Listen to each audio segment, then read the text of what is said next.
No Brasil e no mundo, existem várias lendas urbanas criadas apenas para assustar e botar medo nas pessoas. Mas se eu te dissesse que algumas dessas lendas realmente são baseadas em histórias reais? Neste vídeo, você confere 10 histórias verdadeiras e assustadoras que acabaram se tornando lendas urbanas. E para abrir o vídeo, vamos direto para a região de Staten Island, em Nova York, onde a lenda de Cropsey é uma história bastante famosa. Por lá, ele funciona como uma espécie de homem do saco, sendo que a história costuma variar um pouco, dependendo de quem a conta. Às vezes, ele é descrito como um assassino, com um gancho no lugar da mão.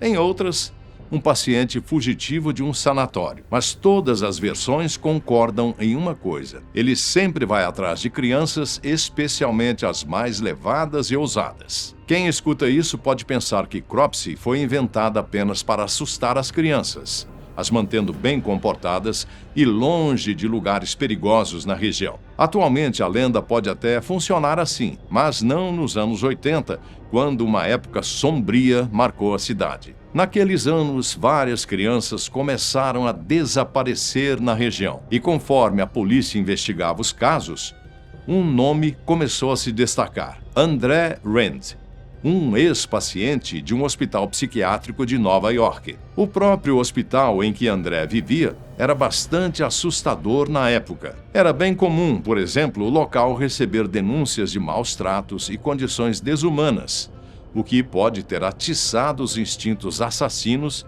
que já existiam em André. Os desaparecimentos começaram quando a jovem Jennifer Schweiger, de apenas 12 anos, desapareceu, e uma enorme busca se instaurou na região. Em pouco tempo, o corpo dela foi encontrado enterrado no acampamento de André Rand, que morava perto do hospital psiquiátrico, já abandonado nessa época. André Rand foi condenado em 1988 e novamente em 2004, acusado pelo sequestro e desaparecimento de várias crianças na região. Isso apenas demonstra que o tal monstro das histórias não apenas existia, como andava entre os moradores dali, vagando pelos terrenos abandonados do hospital. Uma história que realmente teve tudo para virar uma lenda urbana.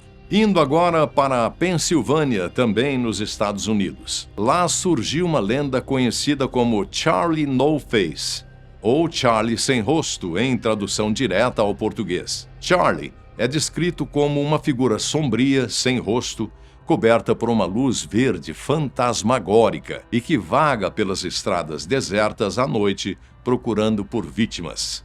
Também conhecido como Green Man, Homem Verde. Essa até parece uma história super assustadora, tirada diretamente de um filme de terror.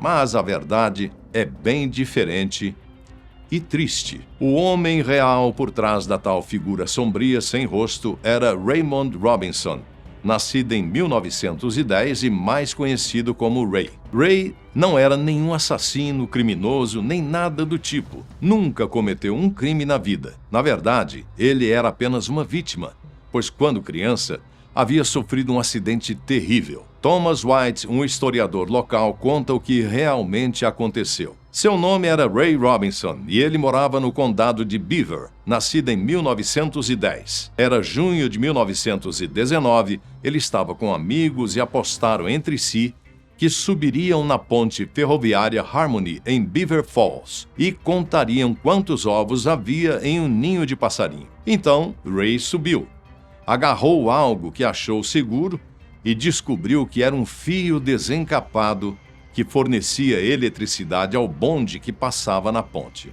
Você já pode imaginar o que aconteceu a seguir. Ray foi brutalmente eletrocutado.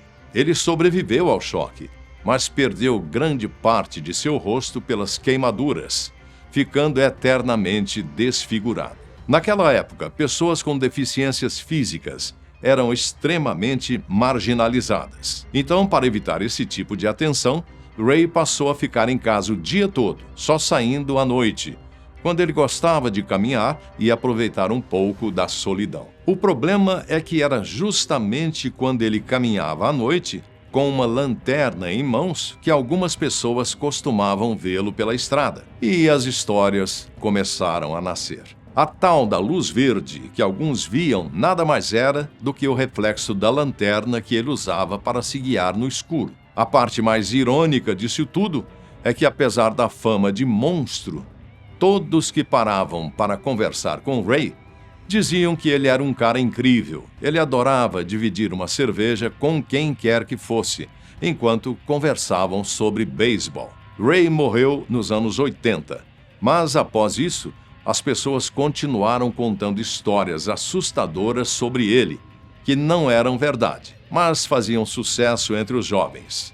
Esse é um exemplo de como o medo e a ignorância podem acabar transformando tragédias humanas em mitos assustadores. Esse próximo caso, na verdade, levanta mais dúvidas do que respostas, sendo que até hoje ninguém sabe explicar ao certo o que aconteceu. Tudo começa no Hotel Cecil, localizado em Los Angeles, e que já foi até mesmo tema de documentário na Netflix. O motivo? Ele é considerado como um local extremamente assombrado. Ele foi inaugurado em 1927 e sua reputação sombria não é à toa. O Cecil já foi local em que várias pessoas atentaram contra a própria vida, onde assassinatos foram cometidos e até mesmo serial killers já se hospedaram. Alguns deles, inclusive, encontraram vítimas enquanto estavam hospedados no hotel. O caso bizarro mais recente do hotel aconteceu em 2013, quando a jovem canadense Elisa Lam, de apenas 21 anos, foi encontrada sem vida na caixa d'água do hotel. Na ocasião, vários hóspedes começaram a reclamar com a administração do hotel de que havia algo de errado com a água. O sabor era estranho e o cheiro também estava diferente. Após investigar mais a fundo, um técnico do hotel descobriu o corpo de Elisa já em decomposição na caixa d'água. Até hoje, a causa da morte segue sem uma explicação plausível. Há apenas algumas pistas, todas estranhas. As câmeras de segurança do hotel mostram um vídeo dela no elevador subindo para o último andar. E nesse vídeo ela está claramente perturbada, apertando vários botões e conversando sozinha. A morte dela e principalmente essa gravação apenas reforçam a fama de mal-assombrado que o hotel carrega. Já a investigação oficial concluiu que ela morreu por afogamento acidental, agravado por um episódio de transtorno bipolar. Mas até hoje, ninguém sabe explicar como ela chegou ao telhado ou como conseguiu abrir a tampa pesada do tanque de água. No fim das contas, a lenda urbana de um hotel mal-assombrado pode não ser apenas uma lenda. Uma das lendas urbanas mais famosas nos Estados Unidos e que já inclusive virou roteiro para filme é sobre o estranho no banco traseiro. A história é simples, mas também é bastante perturbadora. A maioria das versões conta sobre uma mulher que está dirigindo sozinha à noite, quando um carro atrás dela começa a piscar o farol e a perseguir. Inicialmente ela sente medo dessa pessoa, mas logo a história se inverte e percebemos que ele estava apenas tentando alertá-la de que havia alguém dentro do carro, algum estranho no banco traseiro. Assim como a grande maioria das lendas urbanas, essa também nasceu de uma história real. Há diversos relatos, alguns vindos desde os anos 60, de mulheres que foram atacadas por homens que haviam se escondido em seus carros enquanto faziam compras, ou coisas do tipo. Claro, os casos reais não são tão fantasiosos, mas fato é que relatos assim existem no mundo inteiro. Eles também acabam servindo como um alerta. Sempre certifique-se de trancar bem seu carro quando for deixar ele no estacionamento. E também se não há ninguém escondido no banco de trás quando você for entrar nele. Quando criança, você provavelmente já ouviu antes que nunca deveria aceitar doces de estranhos, não é mesmo? Pois nos Estados Unidos, principalmente durante a época de Halloween, uma lenda urbana muito famosa conta sobre os doces envenenados. Essa lenda serve de alerta às crianças, dizendo que elas devem sempre conferir bem os doces que ganham. Para quem não conhece, a lenda conta que, durante o Halloween de antigamente, Várias crianças de diversas cidades foram encontradas envenenadas após comerem doces que pegaram de alguma casa desconhecida. Os culpados nunca foram encontrados. E a cada ano as crianças precisam ficar bem atentas sobre quais casas visitam e quais doces irão comer. Essa história toda, por muito tempo, foi apenas uma lenda urbana criada para assustar. Até que, em 1974, a lenda se tornou realidade. Pior do que isso, a realidade se mostrou ainda mais sombria que as histórias, pois dessa vez um pai acabou envenenando o próprio filho. O culpado foi Ronald Clark O'Brien, que injetou cianeto de potássio em doces e os entregou para algumas crianças da região, dentre elas estava seu filho Timothy O'Brien, de apenas 8 anos. Poucas horas depois, o garoto havia ingerido o doce e acabou falecendo devido ao envenenamento. Sobre o motivo do crime, Ronald queria desembolsar o dinheiro que receberia pelo seguro de vida do garoto, cerca de $31 mil. Consegue acreditar nisso? A imprensa local apelidou ele de The Candyman, ou Homem dos Doces, transformando ele em uma espécie de monstro, além de contribuir bastante para essa lenda dos doces envenenados. E para quem estiver se perguntando o que aconteceu, Ronald O'Brien foi condenado à morte pelo crime e, conforme relatos, chegou a pedir perdão a Deus quando estava prestes a ser executado. Aproveitando o período de Halloween e fantasias, uma das lendas urbanas mais bizarras que existem pelos Estados Unidos é sobre o Bunny Man, o coelho assassino. Os relatos vêm de uma ponte localizada no estado da Virgínia, na qual várias pessoas relataram ter visto um homem fantasiado de coelho e com um machado em mãos, atacando qualquer um que se aproximasse. Completamente bizarro. A lenda vem dos anos 70, quando um casal relatou que, enquanto passava pela ponte de carro, foram ameaçados por um homem vestido de coelho e com um machado em mãos. O misterioso homem-coelho teria até mesmo arremessado o machado dele dentro do veículo do casal. E até hoje, o machado permanece como uma prova da existência dessa lenda urbana. Depois das ameaças, o homem teria corrido para dentro da mata local e simplesmente desaparecido. E pouco tempo depois, mais um relato surgiu. Dessa vez, quem viu o misterioso homem-coelho foi um segurança de uma construção local que o viu com um machado em mãos, parado na porta de uma casa desocupada próxima à ponte. Conforme relatado, ele dizia que iria cortar a cabeça de qualquer um que invadisse sua propriedade, sempre fantasiado. Depois desses relatos, a polícia se viu obrigada a abrir uma investigação para verificar o que poderia estar acontecendo. Os policiais até mesmo verificaram o suposto machado usado pelo coelhão, mas não foram capazes de identificar nada de errado com ele. Nisso, as investigações acabaram sendo encerradas por falta de provas, mas as histórias só floresceram. Pouco depois dos policiais terem encerrado as investigações e após as notícias do homem-coelho correrem pelos jornais, dezenas de pessoas começaram a relatar também tê-lo visto pela região. Claro, a maioria desses relatos eram apenas trotes e invenções, mas alguns deles batiam com as mesmas descrições dos dois primeiros. Não deu outra, e ele virou uma famosa lenda urbana local. Até hoje, ninguém sabe realmente quem era o misterioso homem fantasiado de coelho e com um machado em mãos. E apesar dele não ter cometido nenhum assassinato, o fato é de que ele realmente estava por lá. Teria sido este apenas um trote ou algo a mais? Imagine só como seria visitar um museu itinerante de crimes e descobrir que nele há um cadáver de verdade, de alguém morto durante um tiroteio. Pois esta é a história de Elmer McCurdy,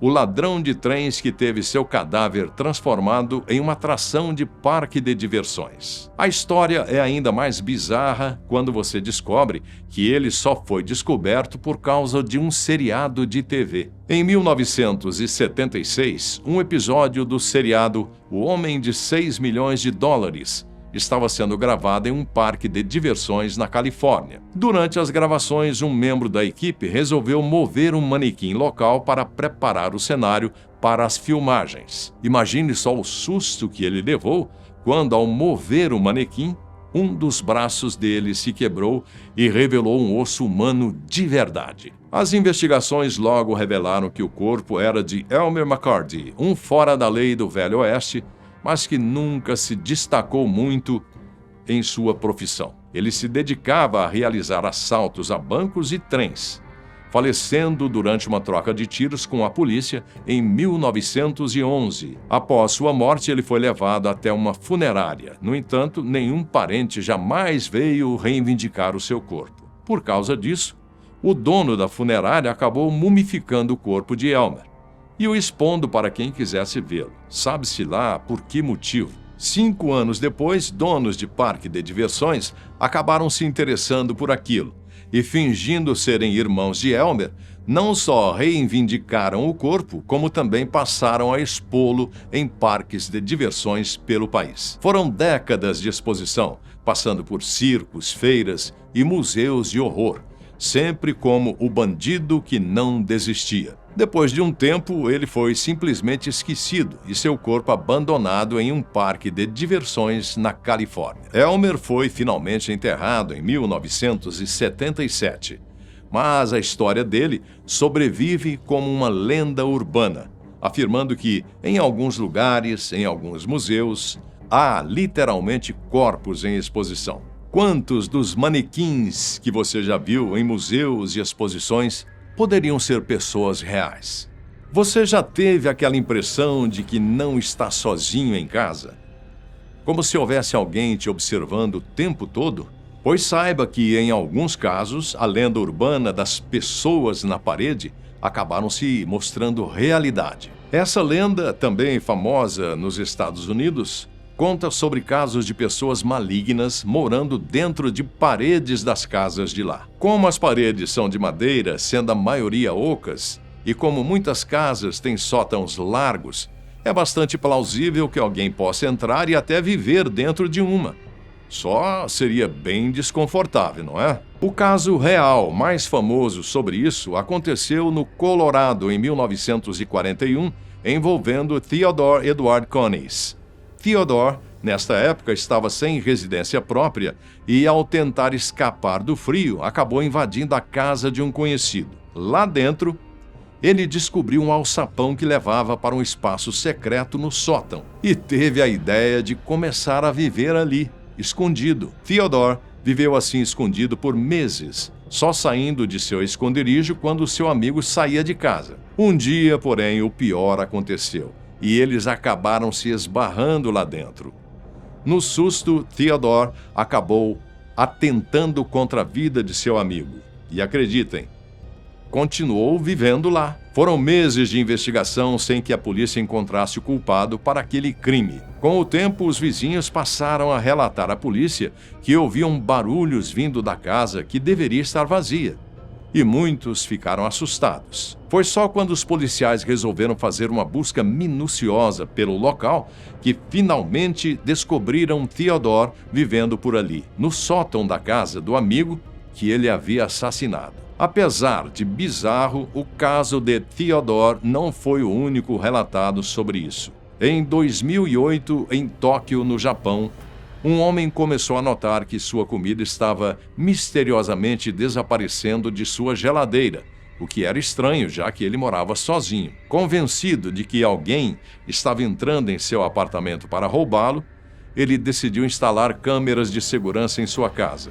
E o que viu foi ainda mais assustador. As câmeras mostraram que não se tratava de um assaltante, mas sim de uma mulher de 57 anos que vivia na prateleira de cima de seu armário há vários meses. Assim que viu as imagens, ele logo chamou as autoridades e, em depoimento, o porta-voz da polícia disse que revistamos a casa, procurando por todos os lugares onde alguém pudesse se esconder.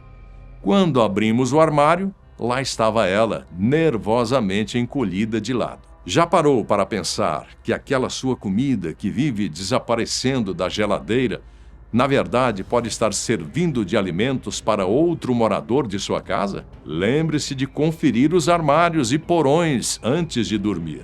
Imagine como seria estar ao lado de uma pessoa tão, mas tão tóxica, a ponto de você começar a passar mal por causa disso. Não estou falando daquela pessoa chata de seu trabalho, e muito menos de alguma história de filme, mas sim de um caso real que aconteceu com Glória Ramírez, também conhecida como Toxic Lady ou Madame Tóxica. O caso aconteceu em fevereiro de 1994, na Califórnia, quando Glória Ramírez, de 31 anos, deu entrada no pronto-socorro com sintomas de confusão mental e dificuldade para respirar. Quando foram atendê-la, os médicos perceberam algo. O corpo dela tinha um cheiro muito forte e estranho. Algo como uma mistura de amônia e frutas podres. Quando tentaram investigar melhor, eles também começaram a passar mal, sofrer tonturas, ânsias de vômito e até mesmo a desmaiar. Ficar perto de Glória não era um bom sinal. O caso foi tão grave que o hospital teve que ser evacuado, enquanto ela era posta em quarentena, mas acabou não adiantando, pois cerca de 45 minutos depois de ter chegado, Glória Ramírez não sobreviveu e acabou falecendo. Na mídia, todos passaram a chamá-la de Toxic Lady, mas o que realmente teria acontecido? Até hoje ainda há dúvidas sobre o caso. No entanto, as investigações descobriram que Glória estava usando uma espécie de anti-inflamatório caseiro aplicado sobre a pele, conhecido como dimetilsulfóxido. Esse anti-inflamatório, ao reagir com o oxigênio e o ambiente hospitalar, se transformou em um composto altamente tóxico. Até hoje, o caso de Glória é lembrado como uma mistura de tragédia e mistério, além de ser um exemplo perfeito de como lendas urbanas nascem daquilo que a ciência não é capaz de explicar completamente. E por último, mas não menos importante, vamos sair dos Estados Unidos e ir diretamente para a Suíça, onde temos a lenda do Le Loyon. Le Loyon é o nome dado a uma figura misteriosa que vaga por uma pequena floresta na vila de Maulé, na Suíça. E o que esse misterioso viajante teria de tão assustador? Segundo as lendas, sempre que as pessoas o viam, ele estava vestido com um macacão militar completo, botas, capa de chuva e uma máscara de gás antiga. Cruzar com alguém assim em uma floresta realmente deve ser assustador. Durante vários meses, cada vez mais e mais pessoas começaram a relatar avistamentos, todos sem explicação. Seria um eremita, o sobrevivente de uma guerra apocalíptica? Um homem doente? Um artista? Ninguém sabia, já que, além dos avistamentos, ninguém nunca conseguiu contatar. Conforme o mistério aumentava, a procura da mídia por ele também aumentava. Até que, em setembro de 2013, após uma investigação atrás dele, os trajes dele foram encontrados na floresta abandonados, ao lado de uma carta de despedida supostamente escrita pelo próprio Le Loyon. No bilhete, ele dizia que estava cansado de ser caçado pela mídia, sendo que tudo o que queria era poder viver em paz, longe da sociedade e de curiosos. Depois disso, ninguém nunca mais o avistou. Até hoje, não se sabe se ele era apenas um morador recluso que havia se cansado de tudo e tentado viver na floresta até ser incomodado por todos, ou se há algo mais por trás dessa história. Independente de seu desfecho, uma figura mascarada vagando sozinha pela floresta com uma máscara de gás acabou virando uma lenda urbana muito propagada e temida por toda a Europa. Mais uma dentre tantas histórias estranhas e bizarras que brincam com o desconhecido e que sempre atiçam nossa curiosidade. E você, conhece alguma lenda urbana na sua cidade?